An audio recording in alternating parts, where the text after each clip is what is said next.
Afternoon, peeps. Good afternoon, everyone. How's everyone doing? Hopefully you guys are all doing well. Don't forget, if you're new to the channel, like, share, subscribe. I'm back from Germany. It was only a pit stop. I was there for less than 24 hours. As you guys know, I was supposed to fly out on Friday evening. I got to the airport, got on the plane. We was about to take off. And then they said engine issue. So we all got off. Stayed in a hotel close to Heathrow Airport. So we ended up flying out early Saturday morning. Got to the hotel in Germany around midday. But no complaints. Honestly, it was worth it. We are going to talk about the rebirth of German boxing, what it means for Agit Kabayel. We're going to talk about some horrendous refereeing. Like, I was so angry. Honestly, I was staring down the ref. I was so angry. I had to control myself. I was going to go up to him. I was like, Ade, what are you doing? Stop. So we're going to talk about that as well. Do I have anything to tell you about before we do this? The newsletter. Sign up to the newsletter, people. Link is in the description. My guy Phil does an incredible job of telling you guys what I'm up to, stories on boxing. There's some prizes to be won. There's polls. There's voting. It's just really interactive. So please sign up for the newsletter. Link is in the description. I sat down with Adam Cattrall for episode 2 of The Presenters. That will be out tomorrow being Monday or Tuesday. Ade Gman, we're going to film tomorrow because there is so much to talk about and I want it to get out early in the week. So that will probably be out tomorrow as well. So yeah, busy channel, loads of content coming your way. Again, if you haven't subscribed and you're one of those people that just watch the channel, please do subscribe. It will really help. All right, I think there might be a new number one. I think there might be a new number one, people. And what I'm talking about is if you've been watching this channel for the last couple of years, I've always said the best atmosphere I've ever experienced is Josh Warrington, Mauricio Lara, Headingley. And now, granted, it only lasted, a couple of rounds. But that atmosphere for about 20 minutes when Josh Warrington is making his way to the ring is just, I get goosebumps just talking about it. It was incredible. I've always said number 2 was Amanda Serrano, Katie Taylor, MSG, first fight. Just, you had Puerto Ricans on one side, you had the Irish on the other side, and they were going at each other like a football match. Talking of a football match, number 3 was like a football match because I am talking Lee Wood, Michael Conlon, and it was the Irish against the Forest fans. Sensational. Yesterday might have topped the lot. And now look, I could be a victim of the moment, right? It's like, okay, which one do I remember the most? Obviously, it was yesterday. But George Warren said it in the ring with me. And look, George has probably been to more fights. In fact, not probably, definitely been to more fights than I've been to. And maybe he was having this victim of the moment thing when he said this is the best atmosphere he's ever experienced. Now, look, I've been to the AJ fights, the Usyk fights, the Fury fights at Wembley in Tottenham, 60, 70, 80, 90,000. But man for man, those fans yesterday, those Kurdish fans were insane. I guess, look, it could be for 2 reasons. They've been starved of boxing for nearly a decade. We haven't seen anything in German boxing really since Fury beat Klitschko. What was that, 2015, 2016? So it's been a long time. So maybe it's just a case of we've been waiting for something big. Now, there has been small German shows, but nothing like yesterday. But I just think those fans were insane. And the only fans I can liken them to is Warrington fans and maybe Lee Wood fans as well. They were the noisiest and most craziest fans I have experienced. Like, there wasn't enough security. If Kabayel did not win that fight, good luck. Good luck, everyone, getting out of that venue. They were as rowdy, and not rowdy in terms of aggressive and they're fighting in the stands. No, just wanting Kabayel to win so badly. So badly. Jesus Christ. I didn't know Kabayel had that kind of following. Obviously, the last 3 fights have been Riyadh season, and they haven't really traveled, or at least I've not heard them. He has a fan base.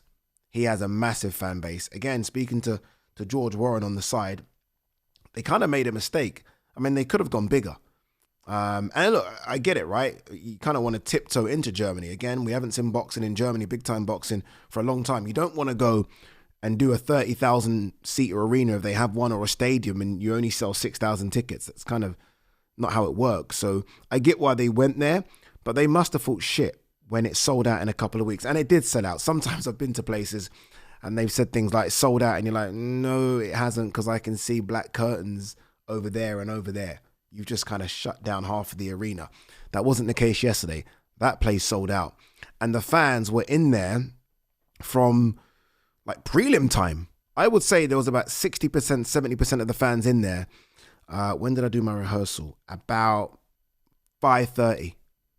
5:30. Bear in mind, Kabayel walked about 10:30. Crazy. That's how much they wanted big time boxing. And honestly, it was incredible. It's weird though, the way they cheered for the ring girls. I've never seen that in my life either. Never seen that. But no, honestly, look, incredible atmosphere. I think it jumps to number one. I'm going to have to probably look back and watch Warrington against Lara again. But I think it jumps to number one, pound for pound, in terms of atmospheres. All right, what does this mean for Kabayel before we talk about what it means for German boxing?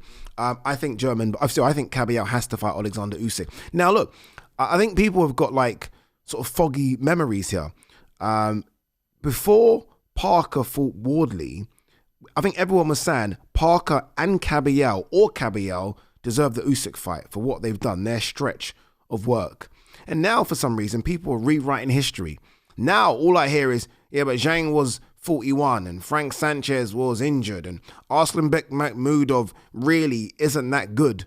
I'm like, oh, no. Let's remember the wins at the time of the wins and what they meant. What they meant was Kabayel chopping down Arslanbek Makhmudov, who, by the way, was seen as a favourite in that fight. What it means is stopping Frank Sanchez, who was the boogeyman. What it means is chopping down the giant that outweighed him, Zhili Zhang, by 40 or 50 pounds. Let's not forget that work. Don't do what people do. And yeah, but that guy back there, it's too easy. At the time of those performances, I was like, my God, Kabayel's good. And Kabayel deserves something. Now, the guy yesterday was a drop down from that. And, you know, the first round was a bit like, okay, what's Kabayel doing? Was he a bit nervous? Big arena, you know, he needed to make a statement. KNYBA certainly won the first round, but KNYBA was lively. This is an unbeaten Polish guy who is better than maybe we gave him credit for. Strong, I think you guys saw that. Good jab, good distance. So the first round was always going to probably be a bit of a shootout. And then Kabayel does what Kabayel does. It's almost as though people have never seen Kabayel fight before. That's what Kabayel does. He starts to wear you down. And normally it's like 3, 4, 5. He was like, after 2 rounds, like, okay, I just need to get to you. Like, enough of this shit. I'm going to close the distance. I'm going to start chopping at your body. He really is the new body snatcher. And then you're not going to like this. I'm going to take you into deep waters and drown you. And there's nothing you can do about it. Because you don't have the skill set, the experience, the pop, nothing. And every time Kabayel landed anything, the crowd went bananas. Like bananas. And I had my earpiece in. And I was like, took my earpiece out. And I was like, oh my God, put it back in. Deafening in there, people. I don't know if it came across on TV. Hopefully it did. But that place was deafening. And look, I think Kabayel has shown that, you know the thing about Alexander Usyk is you need to bring something to the table. And what I mean by that is you either need to be a massive draw or you need to be a world champion. Now, Usyk's already done the belts. So I don't know if him winning a belt and becoming undisputed again is a thing. You just need to be a draw because Alexander Usyk, like all these guys, and rightly so, wants the biggest check. I think yesterday Kabayel showed that he is a draw. I think yesterday Kabayel showed that him and Usyk in Germany can do a stadium. And a big one. Again, guys, he fought DAMIAN KNYBA, who no one knew, and that place sold out in, I'm hearing, a week. No one knew KNYBA. I mean, it's not like Kabayel has been routinely fighting in Germany. He's not fought in Germany for 3 years. So I'm thinking, now that he's done that, there'll be people like, shit, I missed out on yesterday. I need to go to the next one. And if you're bringing Alexander Usyk to the table, I mean, this is one of the biggest fights in German history. Literally going to happen on German soil. I think they do a stadium. And I think that might be enough to entice Alexander Usyk to fight Kabayel. I'm hearing that Deontay Wilder fight no one wants. That's what I'm hearing. No one wants it. There was a lot of talk about it going to America. It going to America means PBC maybe putting up the money. They don't want it. They don't see it as a fight that will do the numbers. Mainly, I guess, because of Wilder and also because, you know, as much as we love Usyk, maybe the American public are like, we don't really know too much about Usyk. Maybe. I don't know if that's true, but maybe. So I don't think that's going to happen. I don't think Turkey's interested in the Wilder thing anymore. I mean, look, let's be honest. I mean, Turkey's had 2 Wilder fights, and, Wilder got knocked out by Zhang in one, and he looked really bad against Parker in the other. Is Turkey really going to put up a check for Wilder? I don't think so. So I'm hearing that fight has almost hit roadblocks. I think Turkey would put up a check for Kabayel versus Usyk. And even if Turkey doesn't put up the check, I think the DAZN pay-per-view in Germany are willing to kind of roll the dice on this one. There was a lady in the ring with me yesterday. So it was Spencer Brown, it was George Warren, and there was a lady there. She's basically head of German sports for DAZN. So she's the one that will literally say, okay, we're ready to go on this. We're ready to gamble on this because look at what it did. It was on pay-per-view in Germany, by the way, that fight. So they'll look at the numbers. I expect the numbers to have been good. And I think they will say, okay, give it to Usyk. I mean, let's make a big enough offer for Usyk to come to Germany. We know Usyk will travel. Like, Usyk has no issue in traveling, so that won't be a problem. I just think it comes down to pounds and pence, and Usyk is going to the highest bidder right now. And I think the highest bidder will be Team Kabayel. We'll see. I mean, look, if it isn't Usyk, there are other options, other good options. Fabio Wardley is a great option. You know what it is? I just want to see this fight in Germany. Whoever he fights, I want to see it in Germany. Okoli, I know a lot of you don't like that option, but Okoli's willing to go to Germany and fight. I think we saw it. Okoli was there. Okoli's made a couple of videos calling out Kabayel. He's at least pushing the agenda. At least give him credit for that. Yoka, maybe. He was there. Dubois, I'm hearing behind the scenes. He weren't there, but Dubois would fight Kabayel. Dubois could chin Kabayel. So if not Usyk, there are at least 5 or 6 other guys I wouldn't mind seeing Kabayel in the ring with. I just think at this stage, you guys saw the post-fight interview, which was one of my best. I loved it. This stage, Kabayel is not a spring chicken, wants Alexander Usyk. Give him Alexander Usyk. At least make the request. At least put something in writing. Put an offer down. Do that. If Usyk rejects it, fine. Usyk rejects it and make a statement. Make it known that Usyk has rejected. But at least give Kabayel the opportunity. Don't do Kabayel like you done Joseph Parker, where Parker's on the finishing line and then you put a killer in front of him and he gets chinned. Don't do that. I think Kabayel deserves the opportunity. What does this mean for German boxing? Well, it's a resurgence, isn't it? Obviously, we need more than one. I mean, there are other names in German boxing. These names have to come through. Let's see. There was a couple of kids on the card yesterday. You're like, okay, but it's going to take them time. There is Emmanuel Odiasi, who signed to AJ's 258 management, a big heavyweight, unbeaten. I think he's 7 or 8-0. So what they're maybe struggling with, Freddie Kiwitt is around as well. What they're struggling with is people that are maybe 20-0. So they've got a lot of guys that are 6, 7, 8, 9-0 that are coming, but they haven't got guys that are ready now. What German boxing really had a problem with is that they all seem to go at the same time. And when you think about this, there was around 8 or 9 and they all just stopped. There was Jürgen Bremer, stopped. Felix Sturm, stopped. Marco Huck, no longer that guy. Arthur Abraham, obviously the Klitschko's, not German, but always fought in Germany, stopped. Everyone just literally at the same time. So there was a massive void to fill, and slowly but surely I think Agit Kabayel and these other fighters will fill that void. All right, let's talk about some horrendous refereeing. First of all, I thought Kabayel's fight was stopped early. He was going to chin KNYBA. It was coming. But I'm like, let him chin him. Why did you do that? But KNYBA did take a couple of big shots.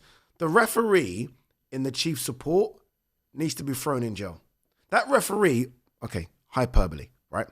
But he needs to be suspended. Suspended. In fact, I would say I'd rather not see him ref ever again. What's his name? What is that guy's name? Disgraceful. I was so angry. I was so angry. I was so childish. I was staring him down. Like, he saw me looking at him. Like, I'm just giving him the evil eyes. Like, literally, like, staring him down. Like, what the fuck are you doing? Like this, because oh God. It was bad. It was bad. I was like, are you trying to kill this kid? It was horrendous. I want to get his name. Because I almost feel like I want to send something to the IBF. I know it's quite childish, but that's how upset I was. The referee's name, Timo, is he German? Timo Hagebhorst. Let's see, German. I knew he must have been, because he's given Granit Xhaka, is it Xhaka? He's given him every single opportunity. I'm like, no, stop this fight. Stop this fight. Granit Xhaka. There was a time in that fight, that ending, and you guys would have watched it, where Peter Milas literally lands, I think it's a big right hand. He's already landed 7 or 8 where Xhaka's gone down. The referee is doing the slowest count in the world. I'm like, oh, this kid's really hurt. He's really hurt. But okay, I get it. Benefit of the doubt, homegrown, you're German, obviously now. You're going to give him an opportunity. He gave him an opportunity. It was a slow count. I feel like it was like a 15-second count. Anyway, Milas is landing on the ropes, landing some big right hands. His head is rocking back, yeah? And then Milas lands. They get to the center of the ring. Milas lands again. He points at the ref like he's done. He's telling the ref he's done. The ref's like, no, go on, kill him then. And then he starts landing heavy shots. Granit falls over, and I'm like, okay, stop the fight. He is literally trying to give him I'm like, stop the fight, dude. What are you doing? He's wanting this guy to. I'm like, are you crazy? Are you crazy? It's the most dangerous sport in the world. We know this, right? And sometimes I always wonder how it gets sanctioned, boxing, because it is that dangerous. But it is what it is. Understand that you've got to save the fighters. Like, you've got to. The towel comes in, and he's still letting the guy. And I'm like, you have to be suspended. I'm gonna put all over my Twitter page X. I'm gonna make a point of this. That Tino Hagebhorst has to be suspended, thrown out, never to be seen again. I'll tell you who looks really good on the undercard. I wasn't too impressed with that Herrera, who looks like he's going to be elevated, I think, to WBC lightweight champion. Bear in mind, Shakur Stevenson's the WBC champion, but he's gone up to 140. So I think there's a good chance that he'll be elevated to champ. I guess, look, it's a new name, big name in the 135-pound division to add to Abdullah Mason, Floyd Schofield, and the rest. Wouldn't mind seeing him in with one of those guys, or maybe give Joe Cordina a crack. Wouldn't mind. I think Joe Cordina would have looked at it yesterday and thought there are a few holes there in this kid.